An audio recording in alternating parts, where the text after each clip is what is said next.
3 tips que personne n'utilise sur Orianna. Salut VG, moi c'est Tsugara et je fais partie des meilleurs joueurs d'Orianna en Europe. Cette saison, le pic m'a permis de dépasser la barre symbolique des 1000 LP et d'aller effleurer le Challenger. Aujourd'hui, dans cette vidéo, je te montrerai 3 tips que je ne vois quasiment personne appliquer sur le champion, mais qui selon moi font la différence entre une bonne et une excellente Orianna. On va commencer doucement avec le type numéro 1. Votre E donne un bonus d'armure et de résistance magique au champion qui possède la sphère.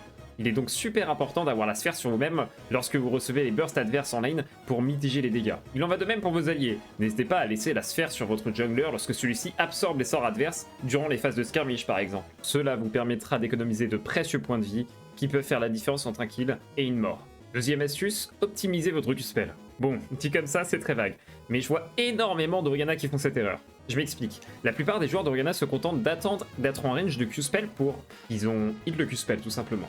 Et qui ont tendance à oublier que le travel du Q d'Orianna fait les mêmes dégâts. Je vais donner un exemple pour illustrer.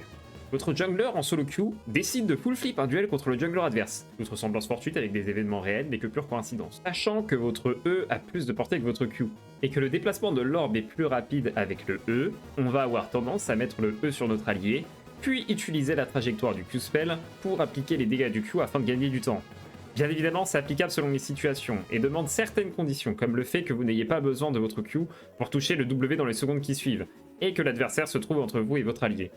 Si seulement Orianna avait un sort pour ramener l'adversaire entre son allié et elle-même. Ça peut faire drastiquement la différence quand vous jouez avec des champions à reset par exemple, tels que Viego ou Belvet, et vous avez besoin d'infliger des dégâts rapidement. Au-delà de ça, le Q-spell peut vous permettre de proc votre phase rush, idéal pour pouvoir vous rapprocher des combats. Enfin, troisième et dernier type qui va synergiser avec le premier, le flash W.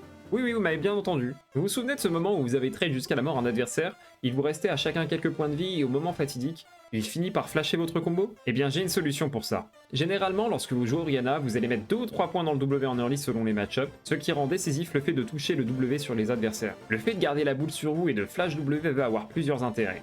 Tout d'abord, ça va surprendre l'adversaire qui s'attend à avoir une animation de Q-spell pour flash et dodge. Sauf qu'il n'y a pas d'animation de Q-spell s'il n'y a pas de Q-spell. Il y a une bonne chance qu'il panique flash après coup, mais comme vous l'aurez déjà slow, il sera déjà cooked. En plus de ça, ça permet de garder la poudre sur soi pour mitiger les dégâts. C'est extrêmement efficace dans les match-ups mid-range comme Ahri ou Syndra notamment, et que vous aimez garder proche de vous. Vous pouvez même en profiter pour esquiver un skillshot avec le flash directement. Bref, c'est un moyen sûr de sécuriser un kill, et croyez-moi, si ça marche contre des mid-laners LEC comme Serin ou d'autres challengers, c'est que ça fonctionne sur tout le monde. C'est tout pour cette première vidéo, j'ai encore une mine de data à partager sur tous les match control, donc si tu veux en apprendre davantage sur la mid lane, je t'invite à passer sur les lives avec tous les autres BG. A très bientôt!